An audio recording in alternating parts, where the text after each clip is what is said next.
Simon Grix, 2017 victory against our local rivals. As a Fats lad along with several on the side, how much does that win mean to you?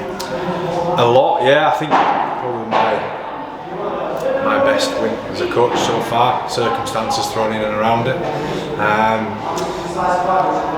I've got a replay in front of me, so I've got like a 12-second delay or something. And the incident in minute 1, it's 6-0 and half a dozen of the other.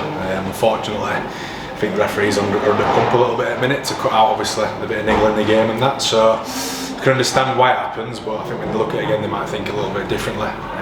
In those moments, I'm thinking, let's put a real downer on what a local derby could be. Not to say I was despondent and expecting us to go on and lose, but then from then on in you're thinking we're going to be up against it, we're going to have to be on. And we weren't nowhere near perfect, but our effort was outstanding across board. And in the end, I think there's been a lot of chat about the pitch and all that. I think if that were at the Shea, nice wide surface, I think they might have took us because the stretch is a bit further, but I think the tight pitch probably helped, but that doesn't take away from the fact our boys dug really deep. Thought James Woodburn all brilliant at fullback, thickened our line up a lot, and made us look a little bit more robust than we were at times. James Saltonstall, backfield, I could go for them all to be quite honest. They all of them played.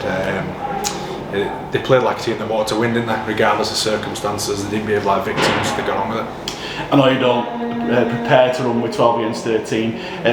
Did you feel the worst when that happened, or was it a case of showing the character that we've shown for the last few weeks coming through? I didn't feel the worst, Mike, but it was the following 10 minutes when I'm thinking uphill battle this, because we went red card, penalty. Did they kick 2 first off the bat? I can't remember. And then we give a couple of cheap penalties coming out of yardage again. We got battered early, to be honest, on that penalty count. And we were up against it, so that 10 minutes I'm sort of saying to Finney and Scott on the other side of the field how to lose a game in 10 minutes, like red card and giving them all them leg ups. So yeah, we were up against it, but generally speaking, we always end up doing it the hard way as Halifax. But that's a really big win. Bradford are a good team, and they will be a good team for the rest of the year, and to come here and pick that off, pretty big for us, and really big in terms of our confidence as well. We picked off Working and Whitehaven, which is great. But I think Workington, with no disrespect, I think that was a win we should have had. Whitehaven were up against it injury-wise and all the rest of it, so didn't read too much into that game really. But yeah, Bradford have got a strong team there, and they've had extra for 79 minutes and we get the job done. So really happy with boys, but now it's back down to earth. Lots to improve on, lots to be better at, so we'll just crack on with that this week and then on to the next game. Regardless of the opposition, it's still 3 wins on the back. How confident are you in going on a run for the next couple of months? Oh, look, I'm not looking too far ahead. I've said to you before, you got to enjoy the wins, because when the losses come, they can be pretty hard to take. So we'll enjoy this one tonight and enjoy the weekend. Thankfully, we don't have to back it up on Monday like we have in recent years. So we'll just move on. We'll get back together Tuesday. Freshen up and turn our attention to what will be a very difficult game against Barrow. Barrow did suffer quite a heavy victory against Featherstone today. Do you think fear a backlash from them, or is it a case of focusing on what we can do? No, I think when you worry about the opposition too much, I think that's probably when we've gone astray a little bit.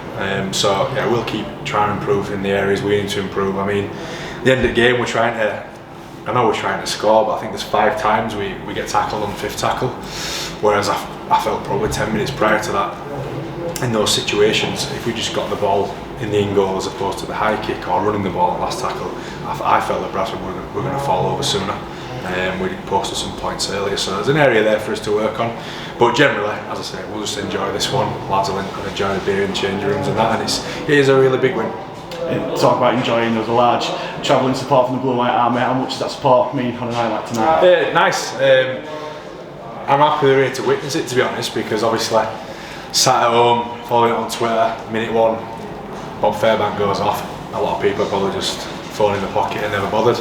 And these wins against your local rivals, these are ones you always remember, don't you? So I think hopefully there are a few young fans out there got a little imprint on them, and they'll be facts for life now as well.